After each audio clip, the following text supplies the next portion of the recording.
Legends, today I'm gonna share with you what is my favorite and comfortable build to play whenever I'm farming with my Druids. So I tried every single build when it comes to farming, multiple variations. This one has 2 dashes. We are using the Raven and we also using the Stack Shard. But what it was annoying for me is like, I don't want to always be like super sweaty. I just want to be like really relaxed and always be dashing and having to aim the stank to recover the prime. It was a big issue for me. Then we also have this one that I also tried that was also very good for you to recharge some prime power so you can keep up your surging stone at 100% uptime. But again, you know, whenever I'm farming, I just want to be looking like at the stream or like a TV show or a video, and I don't want to really be aiming to, okay, when do I have to use a certain skill or not. So I just want to have my buffs on, I want to run, and I'm gonna kill everything.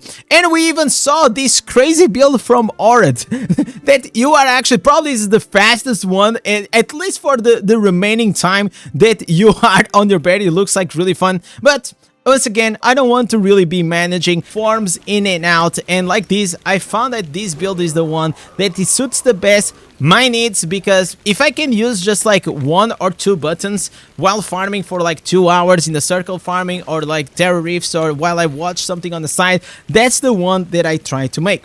So let's talk about here like the concept of this build, because you mainly only need the Thorns armor. Once I have the Thorns armor, you're gonna be able to see that I'm gonna destroy everything even without using my Surging Stone. But once I actually start putting my Surging Stone, you're gonna become like absolutely goated, because not only now I'm at the stage that I pretty much can keep up with the Surging Stone pretty much 100% uptime, which is like really nice without having to use like the Stank Shard. I don't have to use like pretty much anything. Only thing I can do is just like I just dash forward, or I don't even need to dash. Like, to be honest, like I'm gonna reach to a point that I'm gonna have the Surging Stone at 100% uptime, and the key thing here is that I don't even need the Surging Stone. If I just want to play like with a relaxed playstyle, I'm gonna still have like the 100% uptime of my movement speed, and everything just gonna die because all these mobs are just gonna explode. So this is the concept of the build. Very comfortable to play. It is actually banger. You can use it like not only for farming but also terror reefs, and if you are a whale, you probably can even bring it for the dungeon. So we're gonna use here the wolves. They are just gonna be here mainly to add the movement speed, constant movement speed all the time. The Thorns, it is the MVP one. It's just gonna be able to explode everything. Then we're gonna use the Raven Swarm to pretty much just have 1 dash, a bit faster, and recharge primal power. And if you need some extra power, you can bring your Surging Stone, because it's just gonna add more damage. So let's go here into the ancestors very quickly. We are using the Trailing Vine. This one, it is gonna increase the critical hit chance of while you're using the Thorns, and because we're going to be using the Thorns 100% uptime, well, you're going to be able to do a lot of damage. Then we're going to use here, of course, the Coat of Fecundity. The Thorns armor now is going to create an area around you that is going to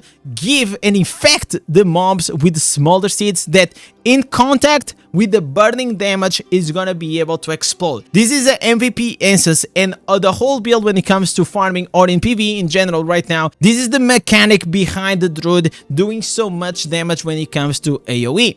Then we are using the Bargaze beacon. This one is gonna transform your wolves into fire wolves, so they're gonna add burning damage, but mainly they are just gonna be there for the movement speed. The Mud Rotters, this one is gonna increase the damage whenever it's awakened of your pets. This is a dead slot. There is one instance that you can also put here, which is the one with the Surging Stone that is going to increase your damage for 40%, but there is a big downside when it comes to it. Is because it's going to increase your primal power by 25%.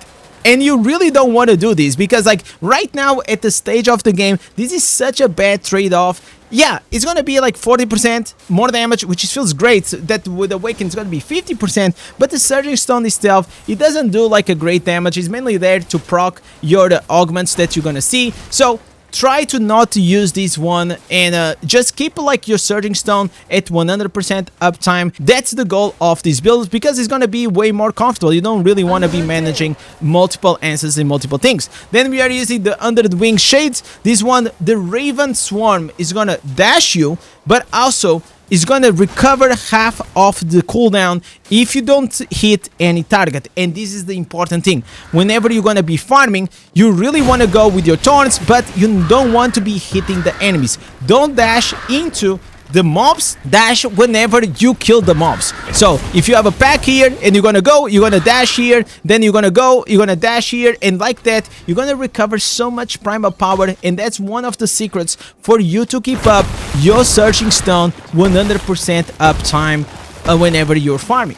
Then we're gonna have here this other instance that is actually very nice, which is the rattling shell. The summons wolves now is gonna increase 20% movement speed per each wolf. We have 2, so it's gonna give you a permanent buff of 40%. This is so good, man. This is so good. This is like, Druid is like the only class that you are like this fast without doing anything. So if we go here into our movement speed, we actually have 60% all the time, 20% from passive, 40% from the wolves, and I'm gonna show you a way that you can actually get this to 20%, to 70%. So let's go here and finish up the offense. Let's go here. These ones are unfortunately dead slots. Whatever you're gonna put here, maybe you can go with the guard embrace, which you're gonna use for your ferocious strike whenever maybe you're gonna have like a orange mob or a purple mob that they are a bit more thick, or the boss like inside the curse towers. You can hit with a few basic attacks, primary attacks, and recover an additional primal power. But overall, most of the times you're not even using these. This other one, it doesn't really matter. It's just a dead slot. So let's go here into the set items, because these ones are kind of key to pretty much make this a banger of a build. In my opinion, you want to go with the 4 pieces augments, because it has a 15% chance of adding an ignite status. Ignite in the Diablo Immortal is pretty much burning, which is actually gonna pair really well with the seeds, the smolder seeds that you're gonna add with your taunts. So you're gonna go with your taunts, you're gonna actually apply the seeds, and like that you're just gonna see all these explosions all the time, because we apply the seeds and they are just exploding. So you see here how this works. It is actually absolutely great. So we're gonna have multiple ways of exploding these seeds. We're gonna have the 4 pieces augments, we're gonna have the running consequences, we have the pets, but mainly the augments. It is one of the key things to use it. So please, 4 pieces augments is kind of key. Then we are using the 2 pieces banquets. You can also go with the 2 pieces glooms. I find like the banquets is just like it gives you a flat 15% damage without, you know, doing almost anything. We also using the 2 pieces failure, the 2 pieces Vitus urge, to increase the duration of your beneficial effects, which is gonna be important for you to have your thorns armored and, like, for example, your running consequence with much uptime as possible, so you are as comfortable as you can be. So for the Paragon, you want to go big, right? So if you are at rank 30 on your gear, you're gonna go with this one, because it's gonna increase your size up to 8%. And then you also want to use the Dead's Release, the legendary skill that whenever your dots are gonna expire, they're gonna explode 30%. However, if you are still starting the game and you don't have your gear, this gear here, at level 30, well, then I will recommend you to go with the Vanquisher. So whenever you go with the Vanquisher, you want to go with more or less something like this. So you get like extra gear dropping, you're also gonna get extra XP, you probably also need gold, and you're gonna go with the Nile Inevitable, because this one is gonna increase your timer that you have of your kill streak, and the higher your kill streak, the more XP you're gonna get it.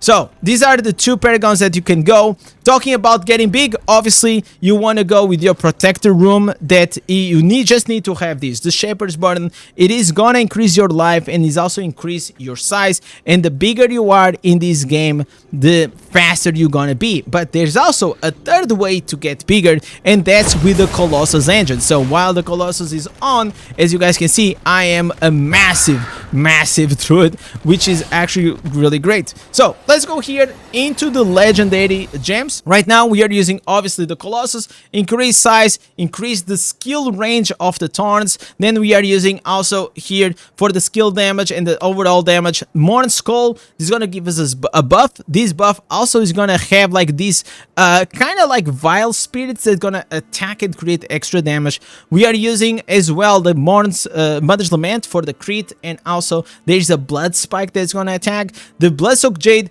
mainly for the 10% movement speed passive. We are using the Blood Flow to pretty much just add the extra bleed, so it has an extra chance of proccing the augments. We are using also here the Berserker Eye, still the goat, man. 16% damage and also 2% critical hit chance, really good. And whenever you're talking about gems that are goats inside the game, you cannot talk about obviously the running consequence, right? This gem here, it is so important. Even if you have it at rank 1, it's just gonna give you a buff that whenever you attack, you're gonna apply burning damage, and we need the biggest amount of burning damage as possible. Then we are using here the Void Spark. This one is just to create some extra damage. You can replace these with so many gems. You can actually replace them with the Viper's Bite. You can even put your Pain Clasp. You can even put, for example, the Fervent Fang or even the Crimson. But you can also go with others a bit more focused when it comes to your open world farming. So for example, Spectral Glass, you can go Bottle Hope, you can go Entropic Well, you can even go here with the Starfire Shard that's gonna apply a burn at rank 3. You're also gonna have things like the Volatility Shard that whenever you're gonna defeat an enemy is gonna create an explosion. And talking about explosion, you also have the Ignis Scorn, and whenever you're gonna put a crit on the target, you also gonna explode. So multiple, you know, variations of like gems that you can use for farming. Pretty much almost everything works. As long as you're adding like extra damage, you most likely are gonna be fine. So you think that going at 60% speed, it is already good? What if I told you that we can actually make the Druid become like top max movement speed 70% inside the game? So how do we do this? Well, basically you just need to add one of these substat on your character, which is the clandestine. If you see here, the movement speed, it is gonna be increased 0.3% for each mob that you're gonna kill, up to 12%. Obviously we only need 10%. So what this means is like whenever you actually gonna start killing some mobs, for example inside a tower, you're gonna start killing them and you're just gonna run around, and like that you're gonna be able to pretty much go from 60% to 70%. So we're gonna go here just as an example. We're gonna claim here the tower, and after we kill a few mobs, you're gonna see that my character is gonna start ramping up on the speed, and this is like exactly what I want. I just want to be like ramping up, and as you see, like it's super comfortable, man. Like I just go, I just like keep using my dash without hitting the mobs, as I told you. And right now we probably should be around the time, as you see. Okay, we got the Colossus, we're going super fast.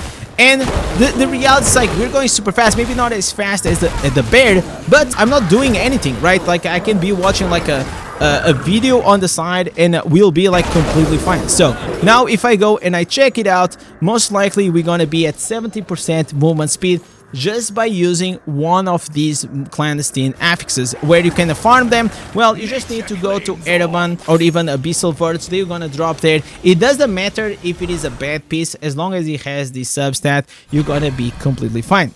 Talking about other special substats that they are not required, they're just gonna make your build quite more comfortable. Obviously we have to talk about here the Raven Swarm, that whenever you're gonna use the Raven Swarm, it's gonna generate an additional 3 primal power per stack, so you can have up to an additional 12 if you have here the 4 out of 4.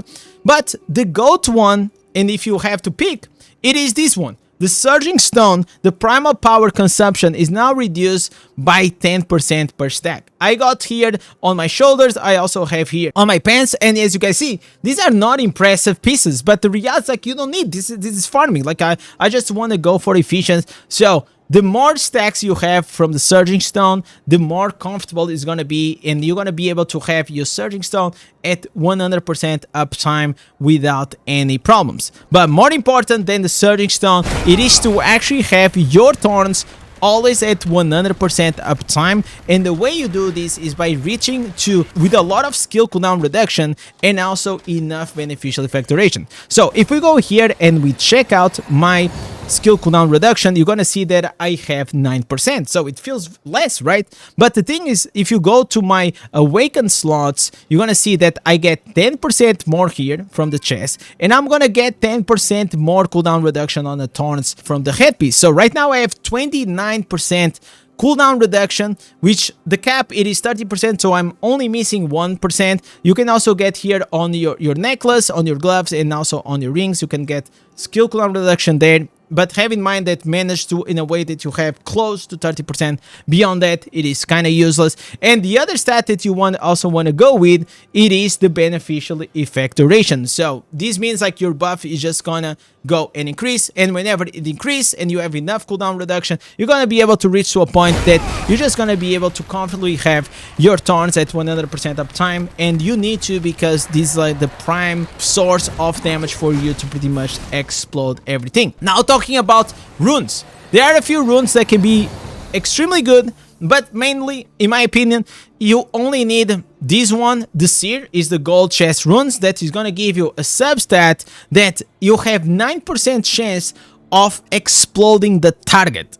And whenever this happens, pretty much just explodes the whole pack, which is absolutely great. You're also gonna have this other one, which is the Essay, which is gonna increase 3% of your passive movement speed. This is gonna be really good. For example, I'm using one because if I remove these one, you're gonna see that now I'm not gonna be at 60% movement speed, I'm actually gonna be at 58.